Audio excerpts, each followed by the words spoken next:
Brothers and gentlemen, Lucy Reaction. This is the insane American plan to invade Japan in 1945. Okay. The American plan to invade Japan in 1945 was known as Operation Downfall. It included two separate operations inside of it. Operation Olympic was the planned invasion of the island of Kyushu, while Operation Cornet was the planned invasion of the Kanto Plain. Yeah, okay. Damn, 1945. This is obviously is before the U.S.A. dropped nuclear bombs, because that was it.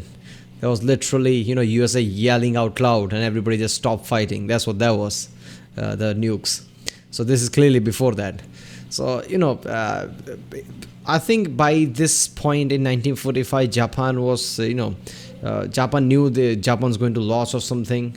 But they were still fighting. I don't know much. I haven't reacted to American US versus Japan war videos much, so I don't know much about it. So this is going to be a fun video. I've reacted to quite a few real life lore videos already. If you haven't seen them, check out the cards. There's a playlist I've created for it. I upload lots of time videos, more than 3 in 24 hours, so people don't get notification of videos.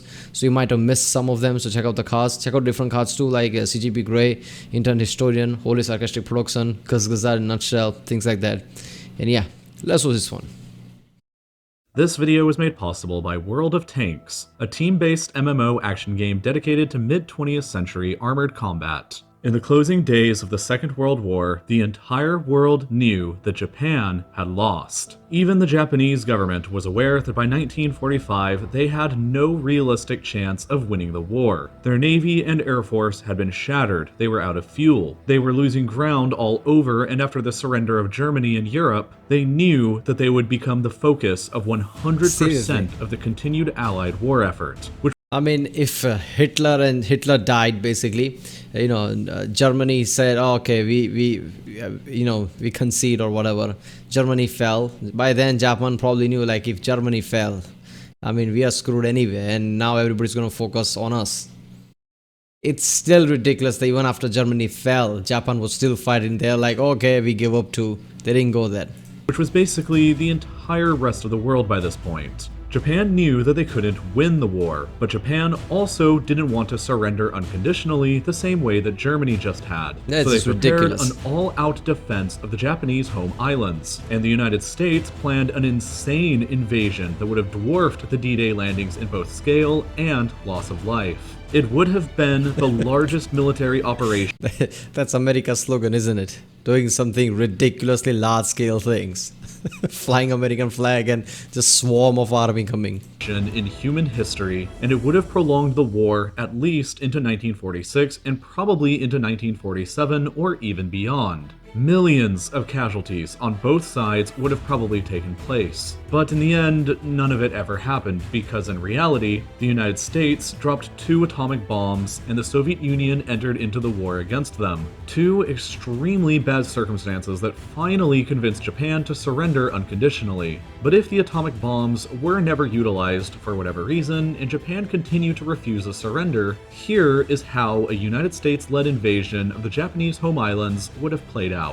The United States codenamed their invasion of Japan Operation Downfall. America knew that any invasion of Japan would be an incredibly difficult prospect. In her entire history, Japan has never once been conquered by an outside invader, largely because of Japan's sheer geography. I recently made an entire video about this, so go check that out if you need a refresher. But in summary, the Japanese islands are far away from any other major landmass. Yeah, but in the past, comparing the past with the 1945, that's not accurate, is it? I mean, 1945, 1945 technology was basically, I guess, great, and USA was powerful enough. They would have invaded Japan. Why not? Just because nobody did in the past doesn't mean nobody can do it at that time. Which makes transporting troops and supplies across the open ocean to fuel the invasion difficult. There are very few suitable beaches to choose from for a D-Day style amphibious landing, which enables the Japanese to basically defend all of them since there aren't that many to defend, and Japan's interior is covered in mountains and rivers that don't really connect to each other, which would make a guerrilla style resistance in the interior extremely difficult to defeat. Nonetheless, America had invaded and occupied the island of Okinawa by June 1945 in order to use it as a base of operations in the future invasion. Okinawa, you see, is only 550 kilometers away from the Japanese mainland, and it would be from here that America would launch Operation Downfall, tentatively scheduled to begin on November 1st, 1945. 14 American divisions, or over 500,000 men, were going to land across 35 separate beaches. Wouldn't that give away the position, like where America is going to invade from? Basically, if they are going to come from Okinawa, and Japan will probably know, like, oh, okay, Americans are at Okinawa, so clearly they're trying to invade now. So from Okinawa, where they're going to invade, I think they can strategize from there. Beaches at 3 different points on the southern Japanese island of Kyushu. They were to storm the beaches and push deeper into the island before halting once roughly 1/3 of the island was occupied. The attack would then switch into a defense and an occupation, while the occupied portion of Kyushu would be used as the new base of operations for air attacks across all of Japan and as a base to launch the main Allied offensive on Tokyo from. This subsequent invasion of the island of Honshu was codenamed Operation Coronet, and it would have been even bigger. Tentatively scheduled to begin on March the 1st, 1946, Operation Coronet was planning on using 40 divisions from the United States, United Kingdom, and Commonwealth forces to launch from occupied Kyushu and land at 2 points on the Kanto Plain surrounding Tokyo, on the Boso Peninsula and at Sagami Bay. For comparison's sake, the entire D-Day invasion utilized only 12 divisions, compared to the 40 required for Operation Coronet and the 14 previously required for occupying Kyushu. After landing and establishing a beachhead, the Allies would then have driven north and inland from their landing positions in a pincer attack on Tokyo. It says something about Japanese, isn't it? When you have to use more people than you used during the D-Day. I mean, against Nazi occupation of France and large-scale offense all the way to Germany. If you're going to use more force than that just to invade Japan, that tells you something like how hard it is to go against Japanese at that time. First of all, they were basically suicidal, kamikaze and shit like that. And the Japanese hard to invade because of all the geography.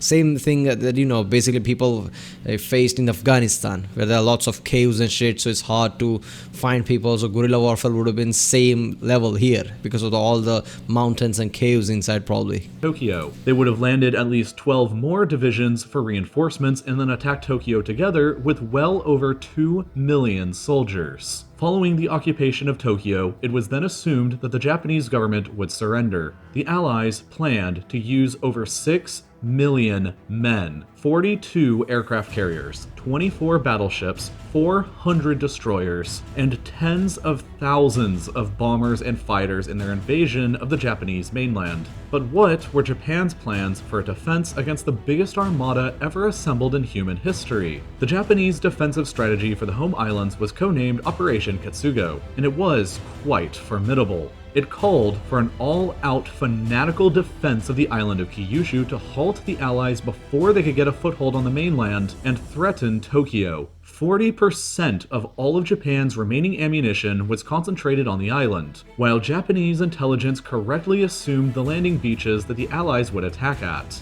By this point in the war, Japan... I mean, I said it at the start. If Americans are about to occupy Okinawa, you know, I think that's the new, So, I mean, it's pretty easy from there where, you know, Americans are going to attack. Had been shattered, but they still had 4.3 million trained soldiers that they were planning on committing to the defense of the islands. However, Japan only had enough ammunition and supplies to properly equip 1.2 million of those men. So it would be those men on the beaches that would be confronting the Allies. In addition to those trained soldiers, I'm not gonna lie, Japanese... Japan is not that big, and that island is not that big either, that side of the Japan. 1.2 million soldiers there, Americans coming there attacking them. There will be a massive scale war in just this small area. Government planned on literally committing the entire population of Japan to resist the invasion. All men in the country aged 15 to 60 and all women aged 17 to 40 were going to be conscripted and armed. See, that's the shit I'm talking about. Germany lost, alright? Now Japan, anybody would think like, okay, Japan would probably be like, okay, I think, you know, we are really at the bad side now, we surrender. Let's talk about whatever. No, Japan's going to resist, alright. Americans are coming at the large scale with them even more forces than D-Day, probably with every other allied forces helping them. All right, Japan is like, okay, we'll give somewhat resistance. We have 4 million, but we could equip 1 million. Fine. You know what? Screw that. I'm gonna make sure every single civilian pitches in too.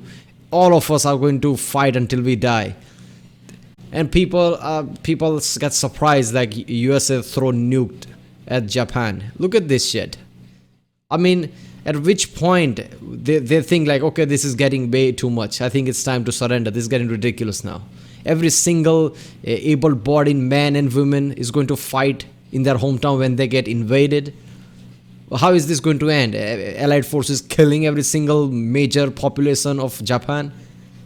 So at this point, obviously, people are like, oh no, shit, the USA threw nukes because it looks like that was the right move to do. That killed lots of people, sure, but it saved lots of people too. Because of the nukes, they surrendered. Otherwise, look at that, they weren't planning on surrendering at all. With basic rudimentary weapons or even bamboo spears to join in the defense. Look at this shit. That amounted to roughly 31.5 million people in Japan, in addition to the 4.3 million trained soldiers. Technically, the Japanese defense vastly outnumbered the Allied invasion force of 6 million total men, but again, only 1.2 million of the Japanese numbers would be properly equipped and trained soldiers. In addition, because of Japan's poor natural resources... I'm sorry, just because there are many men and women in Japan's side, those are civilians. And even in the soldiers, only 1 million has the weapons, while there are 6 million with the weapons coming from the Allied sides. That would have been really bloody, really bad. The government was essentially out of oil by this point. Japan only had 5 aircraft carriers and 4 battleships remaining, all of which were damaged, and none of which had enough fuel to carry out sorties. So, they planned on keeping the ships anchored in harbors and using their anti-air guns to defend against Allied air attacks. But one thing that Japan still had a lot of at this point was planes. Well over 12,000 of them still, even at the end of the war. The vast majority of these planes were intended to be used as kamikaze suicide attacks on Allied ships and transports as they came close to the beaches. The Japanese planners assumed a hit rate of 1 in every 6 kamikaze attacks, but they hoped to simply overrun the Allied ships with their vast swarms of thousands of planes all at once as if they were locusts. The Japanese planners hoped to sink 400 Allied ships and transports with these style of attacks, combined with small manned suicide torpedoes, suicide divers who would swim underneath ships with mines, and... Oh god, this is just ridiculous. I can't even process this. How is this even the same field as everybody else? I mean, nobody in the entire world thinks like this whenever they talk about war. We're gonna fly the plane and basically suicide into the ships to sink them. I mean, Pearl Harbor was nothing if this would have taken place.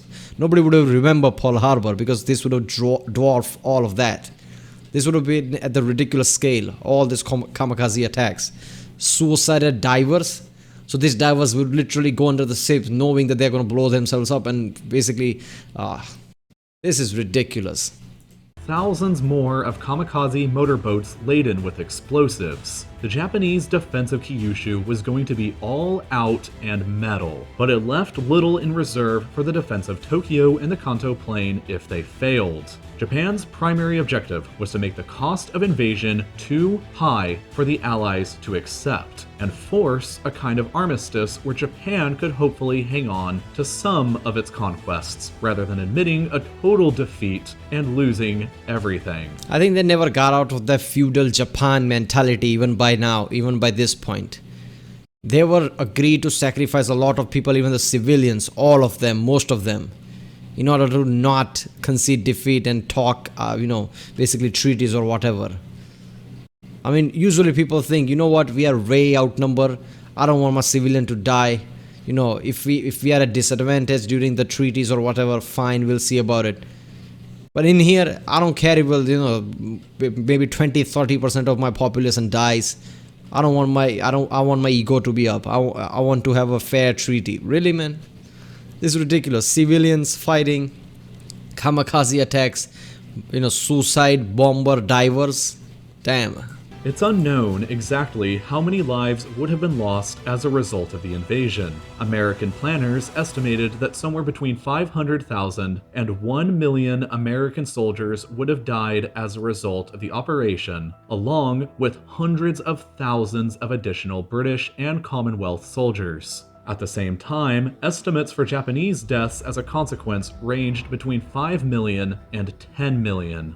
The war would have been extended well into 1946 and probably pushed into 1947 or even beyond. The United States minted 500,000 Purple Heart medals in anticipation for how many they'd have to give out to wounded American soldiers. But Damn. none of that ever happened. The American government decided They're to like, crank out Purple Hearts, we're gonna need it now. That's just, I don't know, that's just scary when you think about it. use the atomic bomb, and the Soviet Union invaded Manchuria, and Japan surrendered without the invasion ever taking place. And honestly, it's probably ultimately a good thing that events went that way, and millions of people managed to stick around with us when they otherwise wouldn't have. Seriously. Now, if you're really into hypothetical World War II history, and you want to have some fun while you learn about something, you should go and check out World of Tanks for Yeah, people, go to tanks.ly/tool OHIN4A. I don't know, that's a weird link. I guess go to the description. There's a link to the original video page and go from there.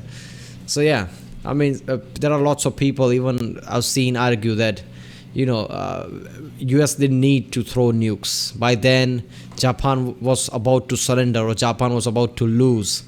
I mean, not really. Japan was about to commit all of its civilians to basically go against trained soldiers and die in masses just so they wouldn't give up. They still had that feudal Japan mentality. That's just ridiculous. So nuked basically ensured that they would surrender and less people died. Alright people, if you like my Rick Sunday, like and subscribe, check out the Rick Sunday. There's a link in the description, check out the cast, please check out the end cards, and I'll see you next time.